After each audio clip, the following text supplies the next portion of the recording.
Hola amigos, hoy vamos a desarrollar un tema que nos va a resultar sumamente útil en el manejo de situaciones de estrés, de dolor y de ese sufrimiento humano que muchas veces nos agobia, sobre todo ante tantos factores que hoy en día la vida cotidiana nos presenta, muchas veces sin que nosotros los tomemos conscientemente. Fíjense, la aceptación como disciplina no significa ser indiferente ante el estresor. No quiere decir resignarse ante situaciones de dolor y de sufrimiento humano. Aceptar es más bien una profunda comprensión, una profunda sabiduría de por qué y para qué nos ocurren las cosas. Son como pruebas que el universo nos presenta para medir, para calibrar, para fortalecer esas maravillosas facultades que la mente humana, como la veíamos en los módulos anteriores, nos facilita, nos posibilita en su solución. Desde esa perspectiva, vamos a ver en qué consiste este mecanismo, esta disciplina de la aceptación. Veamos en esta lámina, aquí podemos observar que la vida es un constante flujo, es un fluir permanente. La vida está llena de situaciones maravillosas, oportunidades para crecer, para ser felices en la vida cotidiana. Pero también, por supuesto, la vida nos presenta circunstancias vitales, dolorosas, que pueden ser generadoras de un estrés, de un dolor y de un sufrimiento. También no perdamos de vista que la vida nos presenta en la cotidianidad situaciones de molestias, pequeñas molestias que ocurren en el desarrollo de nuestra vida cotidiana. Por ejemplo, el extravío de un objeto que puede ser de urgente necesidad en un momento determinado. Podemos perder, por ejemplo, las llaves, el tráfico en la ciudad, los congestionamientos que nos permiten, que nos impiden llegar a nuestro sitio de trabajo o a nuestras gestiones personales. Pero también hay otro grupo de estresores, de factores que generan ese dolor, ese sufrimiento, ese estrés tan incómodo, tan difícil de entender y de manejar. Pensemos, por ejemplo, en las circunstancias crónicas de la vida cotidiana. Pensemos, por ejemplo, en el divorcio, la separación, la ruptura de la pareja. ¿Cuántas veces no cambiamos pensando que el problema, la dificultad que ocasiona la separación es el otro o la otra, que en este caso vendría a ser el responsable ante situaciones de separación o de divorcio? Pensemos también en las situaciones de la empresa, del trabajo. ¿Cuántas veces nos rotamos? No vamos de empresa en empresa, de trabajo en trabajo, pensando que la responsabilidad, la culpa, como hablamos muchas veces, no es nuestra, que es el jefe de turno, que son los compañeros que no me entienden, que es el cliente interno o externo el que no nos permite lograr una estabilidad en nuestra vida laboral. Vamos a ver cualquiera de este grupo de estresores, de factores generadores de tensión, de dolor, de sufrimiento. Vemos en la lámina dos opciones. A la izquierda, en naranja, en color naranja, vemos una primera opción. Es la opción de la mente, es la opción de su falso yo, el ego. ¿Qué dice el ego, qué dice la mente ante esa realidad que la vida nos presenta? Nos dice que lo primero que vamos a emitir son juicios adversos, una negatividad emocional ante esos responsables de nuestro malestar. La mente, entonces, esa disciplina que a veces se nos convierte en un factor perturbador, la mente niega la realidad. La mente, como decíamos en una oportunidad, la mente no vive en el presente, la mente no puede aceptar la realidad de la vida, la mente la niega. La mente vive en el pasado o en el futuro. Por supuesto que ante esta disyuntiva, lo que nos queda es una negación de la realidad, una negación del sufrimiento, una negación o un esconder, ocultar, soslayar el estresor o el estrés que nos causa ese acontecimiento. Por supuesto que esto nos lleva a mayor estrés, mayor dolor, mayor confusión.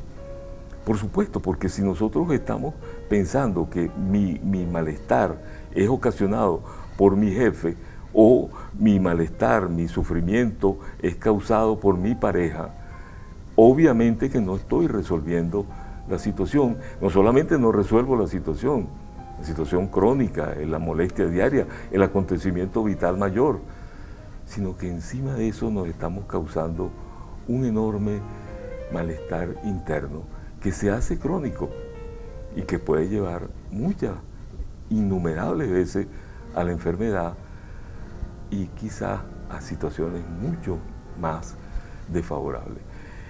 Veamos ahora la opción de la aceptación. A la derecha, en azul, podemos ver entonces la otra opción. ¿Qué nos dice la aceptación? ¿Qué nos dice la aceptología? Lo primero que debemos entonces plantear es que esta disciplina nos permite, nos lleva a aceptar la realidad, no la niega. No, aquí no hay factores de ego, no hay factores de grandeza, de creernos que somos nosotros los que estamos en lo cierto, que somos nosotros los que tenemos razón, que son nosotros los que están causando el malestar.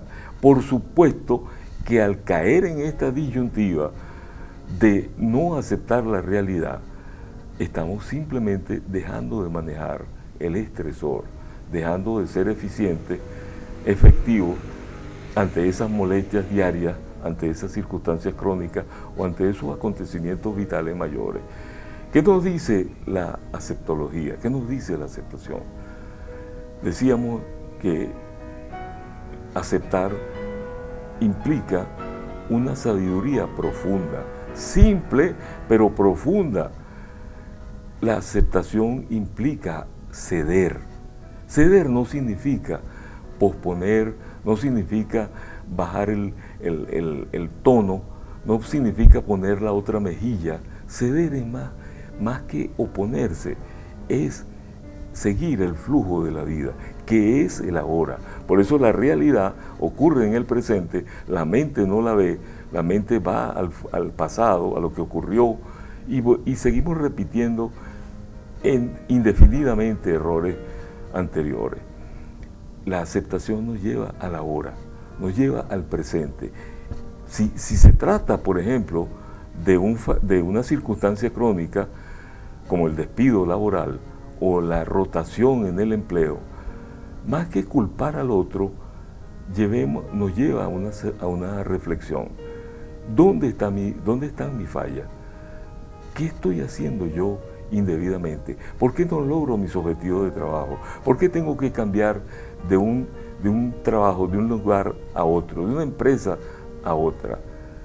Obviamente, si reconocemos los factores que generan esta situación crónica, vamos a tener una mejor posibilidad de resultados. ¿Qué es lo que cuenta en la vida? La vida no significa teorías, conceptos, creencias. La vida lo que significa son, en definitiva, los resultados que obtenemos. Y si medimos los resultados de lo izquierdo, de la mente, y medimos los resultados de la realidad, de la aceptación de la realidad, obviamente que vamos a quedarnos con esta otra posibilidad. Recuerden, para concluir, el flujo de la vida, la realidad, siempre va a estar allí. La realidad es neutra. La realidad no ocurre porque nos quieren causar problemas, nos quieren amargar la existencia. La realidad simplemente ocurre.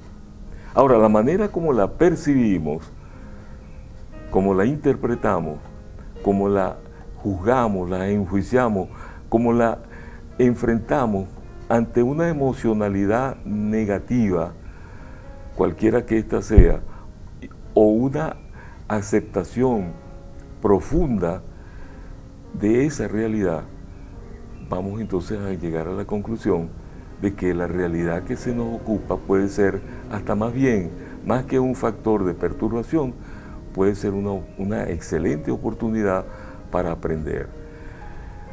Recuerden, amigos, la felicidad no nace afuera, la felicidad no está afuera, no es mi pareja la que me va a hacer feliz, no es mi jefe el que va a conducirme al bienestar y a la estabilidad laboral. La felicidad es un estado interno, es una condición de la persona, es una búsqueda de ese enorme, de ese maravilloso objetivo que es el bienestar, la felicidad, la alegría de la vida, y encontrarlo simplemente depende del esfuerzo que estemos dispuestos a lograr hacer. No existen problemas, los problemas son interpretaciones subjetivas. Cualquiera que estos sean, que esta sea una conclusión firme, clara, categórica de este tercer conversatorio que hemos desarrollado en el día de hoy. Muchísimas gracias por su atención y nuevamente mi reiterado invitación a que nos hagan llegar cualquier tema, cualquier necesidad, cualquier planteamiento que ustedes quieran exponer para ser desarrollados, tratados en estos ciclos tan importantes de reuniones para poderlos trabajar. Esa será nuestra mejor recompensa y esa será nuestra mayor satisfacción. Muchísimas gracias y hasta luego.